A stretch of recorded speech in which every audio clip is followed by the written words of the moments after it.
What is up, my friend? Welcome to the basement.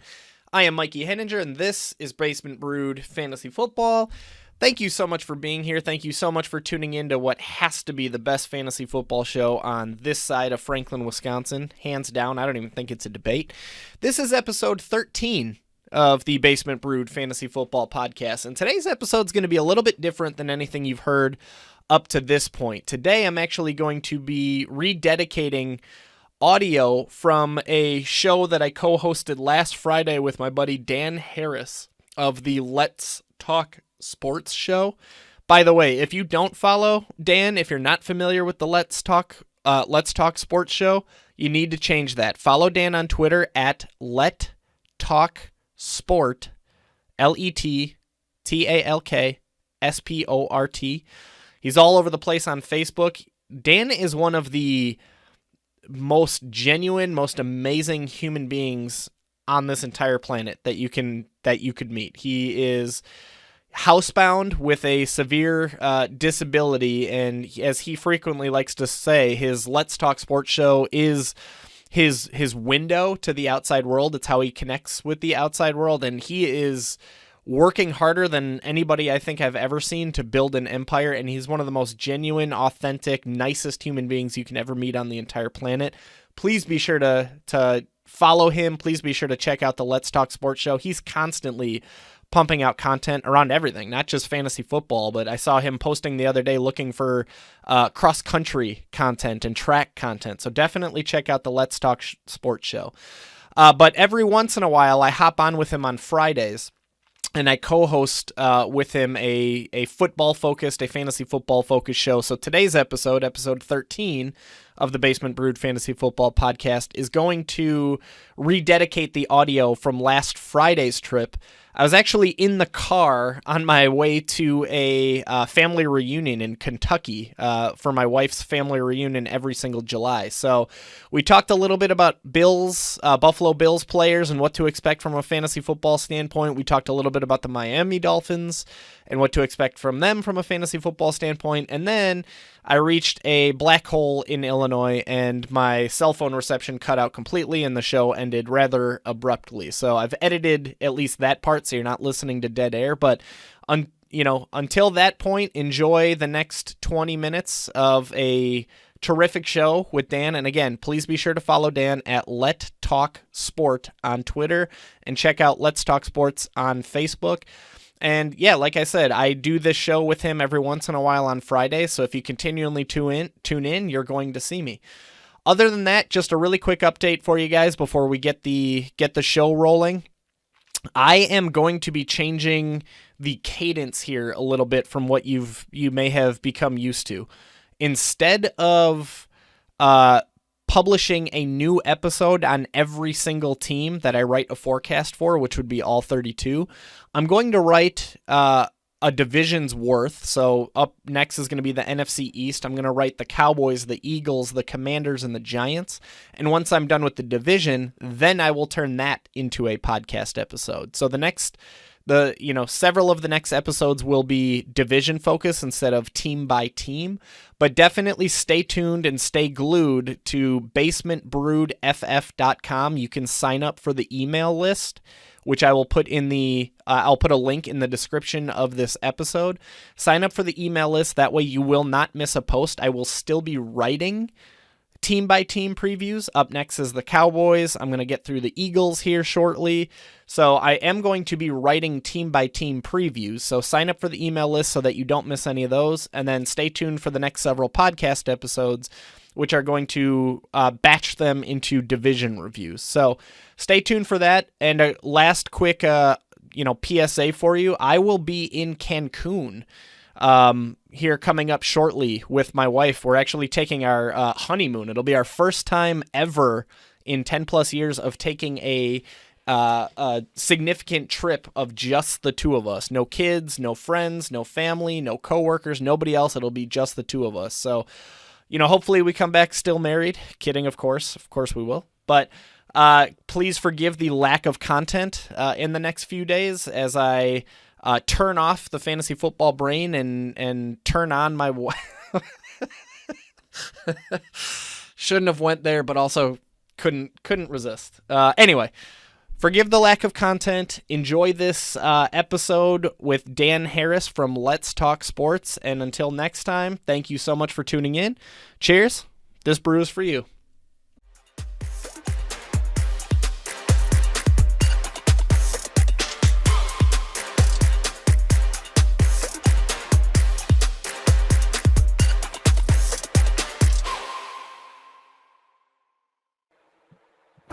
Hi there, Let's Talk Sports fans.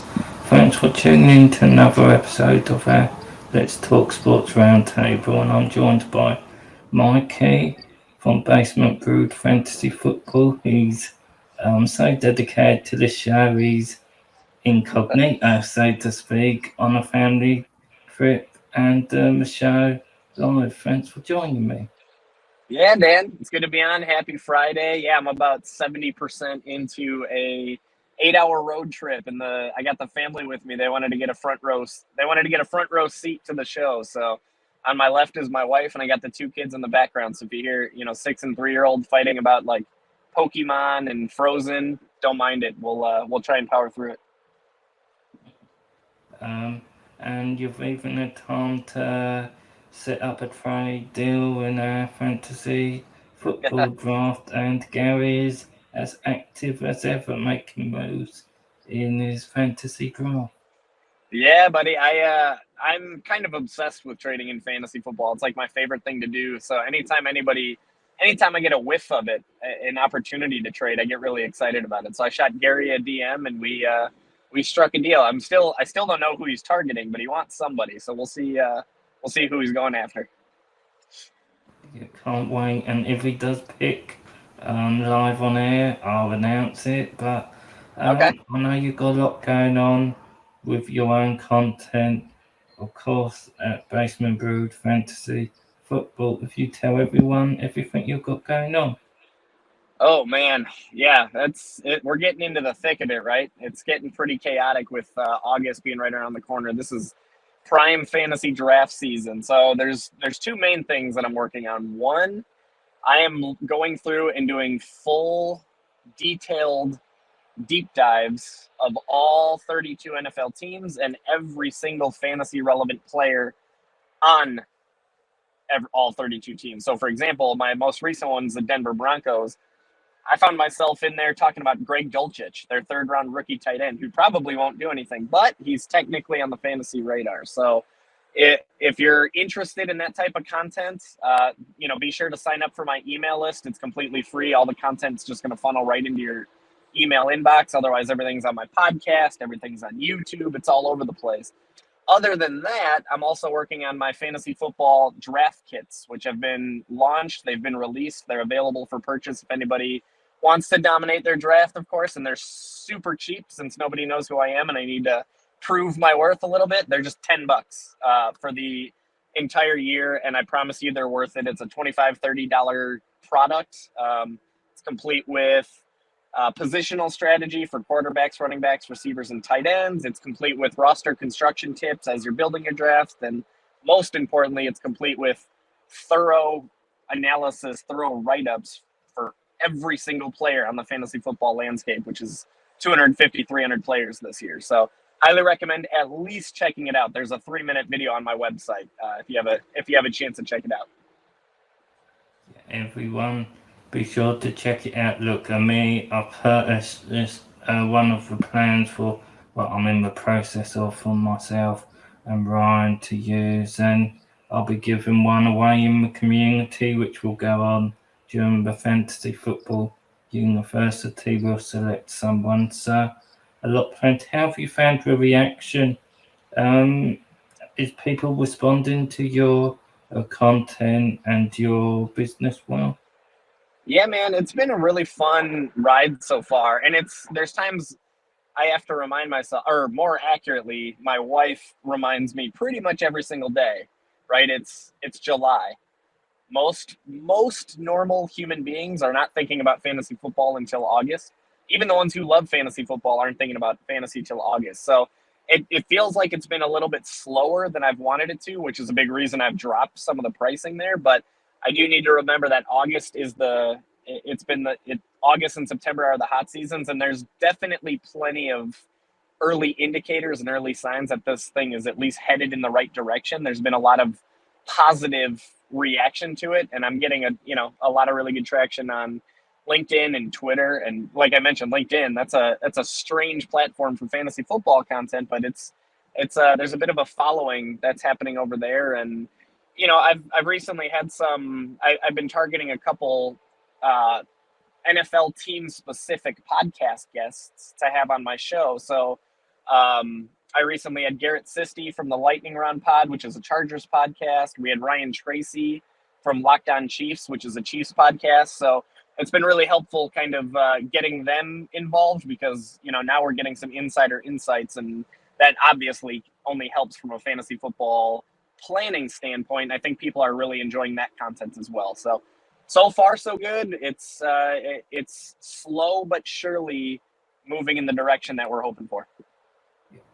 And shout out to your wife for helping you steer the ship and support what you do, even when it comes down to the merchandise like the t-shirts. Dude, she keeps the entire castle up. She keeps the whole ship floating, not just for me, but for the kids as well. Like you mentioned, she's the one woman sweatshop doing the t-shirts in the basement. She's running to the post office and shipping out packages when people order. I had somebody order my Kickstarter package, which is $1,000 thing where they get 7 years free access, some coasters, some koozies, some t-shirts, all different kinds of stuff. And so she's running to the post office doing that. She's keeping my head on straight from a business standpoint. So without her, none of this is happening. That's for sure. I hear that. So Ryan has a very important question for you, or comment saying, I enjoy fighting about Pokemon and Frozen. I'll keep that in mind, Ryan. You got to let me know. Let's talk some Pokemon. If you're on Pokemon Go, send me your friend code. I'm all about Pokemon, man. I'll never Frozen I can live without, but Pokemon, I'm all about it. And he also has another comment. Says he can't wait to use your tool during the season against you. Yeah, man, that's been by far the hardest part about jumping into the fantasy analyst business, is everybody knows your guys. Everybody knows who you like. I actually, funny enough, every year I join anywhere between 5 and 8 paid public Yahoo fantasy football leagues, and I just use a completely different name. That way nobody knows who I am, nobody knows my tools, nobody reads my content, they might still use it, but they can't snipe me because they don't know it's me. You know what I mean? So it's but yeah, playing in my home leagues, everybody knows who I like, and that's the hardest part, but it's the life you sign up for. You know what you're getting into. Yeah, definitely. So I guess I'll get down to business. I know you did covered on one of your podcasts the AFC East rankings, which I thought that's where we'll start. And obviously, it'll give people a little bit of knowledge, but then if they want a deeper dive, they can go and check out your podcast, if you will. Yeah, that'd be great. That sounds good. And I all of my content, by the way, it's available however people prefer to consume it. Like if you're a reader, there's articles. If you prefer to watch, Creeper. But if you prefer to watch, there's YouTube. There's a YouTube channel, and if you prefer to just listen via podcast, it's all on podcast. So however you consume, it's available for you. And I encourage everyone to check it out. Look, we always say help each other grow, so help out what Mikey's doing.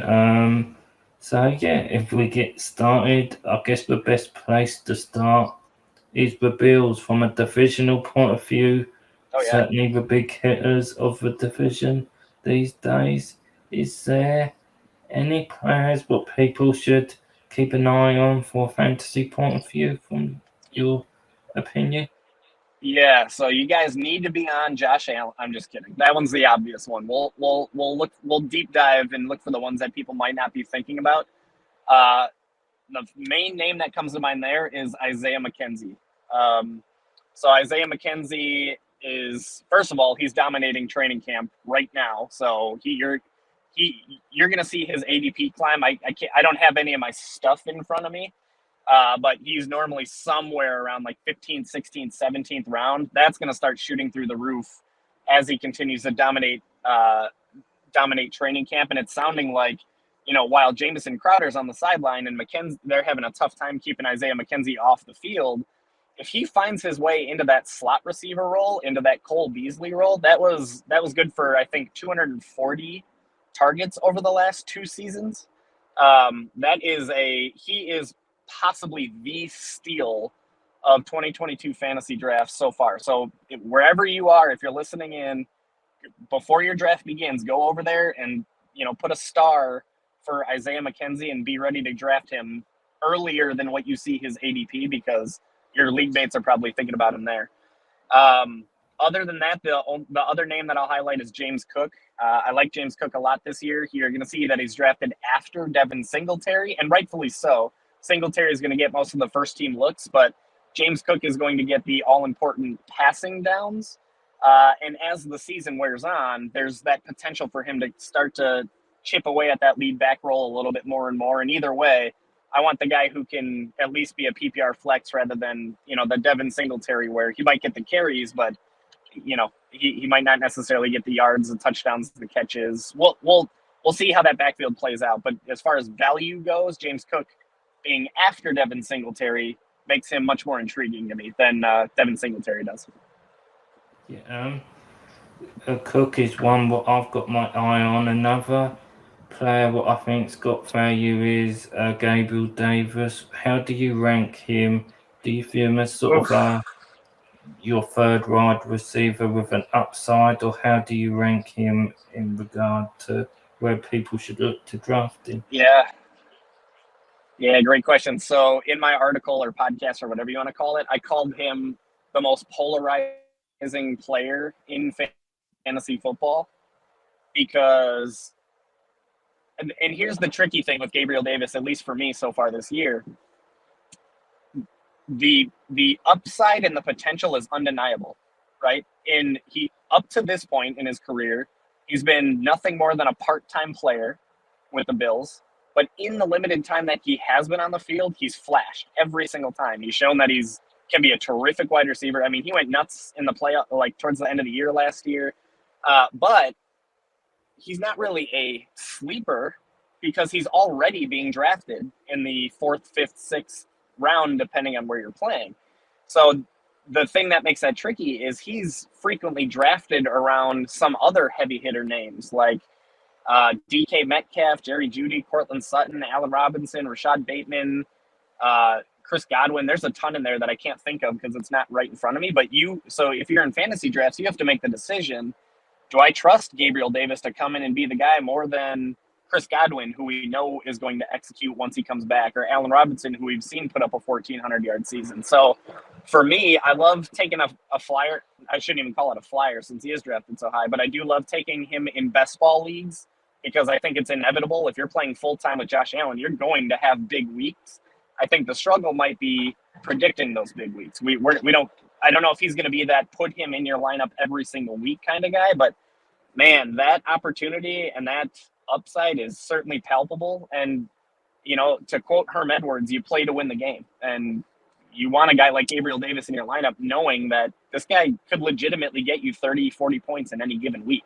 And yet, when I say 40, that's not tongue in cheek. There's going to be some weeks where he pops off 8 catches for 150 yards and a touchdown or 2. So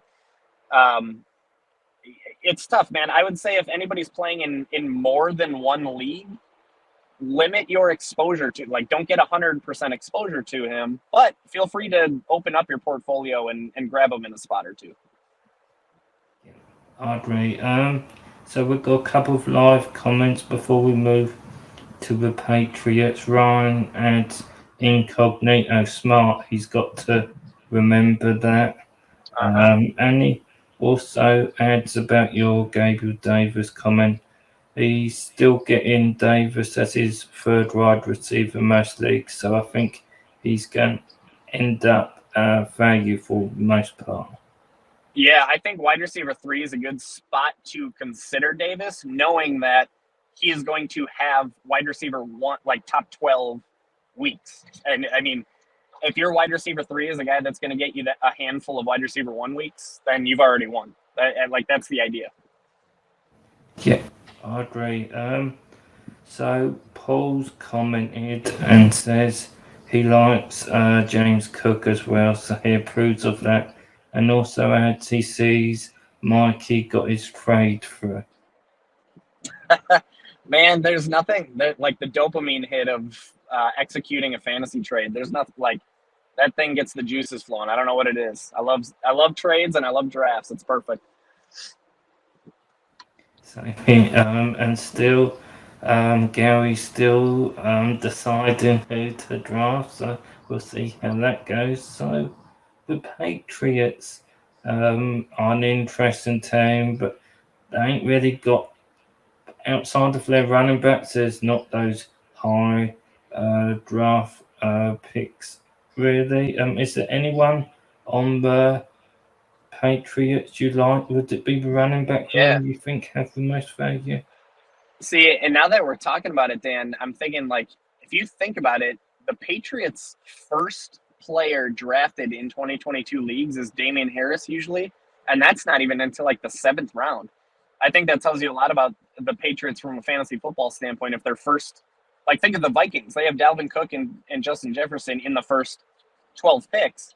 And then you got the Patriots who don't have their first guy go until like the 7th round. I think the running back room is something I'm staying away from in fantasy football. Not because I know there's the whole like, don't trust a Bill Belichick running back, and I totally get that. But to me, both those guys, Damian Harris and Ramondre Stevenson, are drafted in like 7th to 10th round range. And to me, that's just a spot where there's still some better options at running back. There's some strong receivers. Maybe I'm looking to, button up my quarterback 1 in that range. So I don't have much exposure to the running back room. If I have to choose one, oh, man, I don't know. It would have been Damian Harris, but lately it sounds like it's Ramondre Stevenson. But frankly, I don't like either in fantasy. The wide receivers, though, Jakobi Meyers and DeVante Parker, both of those guys are going to be the 1-2. One of those guys is going to be the 1. The other guy is going to be the 2. And both guys aren't drafted until the double-digit rounds, 10th, 11th, 12th, 13th round. There's some clear value there, especially in, a PPR league where you can get Jakobi Meyers. And then what else? The tight end. So Hunter Henry's another fascinating one because I don't want to be the guy that says, hey, go check out my article. But again, I don't have it in front of me, but I did detail out in that article some very real concerns regarding regression because Hunter Henry was awesome last year. He scored a ton of touchdowns, but among tight ends, he ranked like 17th or 18th in targets, meaning he didn't have the catches and the yards to back up the touchdown production. So if he doesn't keep that touchdown production up, he's going to need to drastically improve his targets, catches, and yards to produce a, back-end tight end 1, high-end tight end 2 type of scenario, which is what people might be drafting him as. But then again, his ADP is pretty low. He's like a 14th round draft pick, which he's not somebody I would use a draft pick on, but he's going to be a great streamer during the season. Yeah, I agree. So moving to a team which should have a few more high draft picks, that's the Dolphins, and I'm guessing a lot of people's eyes would be on Tyreek Hill, but for me, a player what I like is Jaylen Waddle. I think he could have big upside. Some owners may forget about Waddle, but I think he's in for a big year. Is he someone what would interest you? Nope. So I'm publicly off of both wide receivers in Miami. The opposite of New England here. I'm in on the backfield. I'm out on the wide receiver room. So the big thing with the wide receiver room, and again, this is all in my article, but Tua Tagovailoa last year went from one of the pass-heavier friendly teams. Last year he was one of the pass-heavier friendly teams, and he did do a great job with Jaylen Waddle. Waddle finished like the wide receiver 9 or something like that in PPR leagues.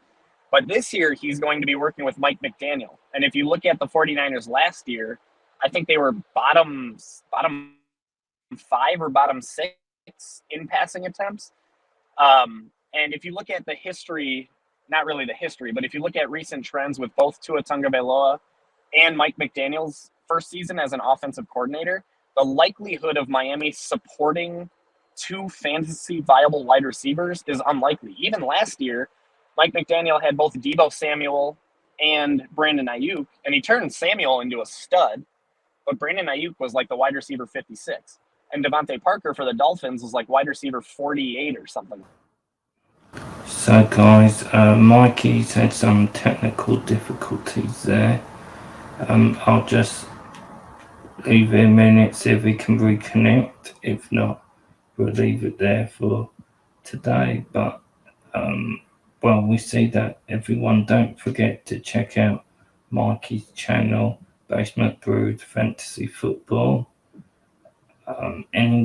It's a new business. It's something he's working so hard on that we all try to support each other out. So should you ever need for a fantasy football tool, this is a tool for you to get. So please do check it out. Anyone who's done anything in business knows it's very hard starting out. He's gone down, fully committed into the fantasy football business. So yeah, please do support what he's doing. So there you have it. Always great to hop on with Dan every few Fridays or so. Please be sure to follow Dan at Let Talk Sport, and definitely if you're on Facebook, search for Let's Talk Sports and enjoy all of the incredible content that Dan and all of his co-hosts are putting out there routinely. Next up for the Basement Brewed Fantasy Football Podcast, I will be sitting down tonight, actually, August 2nd, with Dougley Durong, who covers the Miami Dolphins ad nauseum on YouTube. He has a terrific YouTube channel, so make sure to check him out ahead of time. I anticipate uploading that episode on Thursday morning, so stay tuned. We'll talk Miami Dolphins. We'll talk what to expect from a fantasy football standpoint. And as always, it's always great to have an expert, have an insider on the call to either validate some of the things that I've been saying or poke some holes on it. So anyway, tune in on Thursday morning for the conversation with Doug, and I will look forward to talking with you then. Cheers. This brew's for you.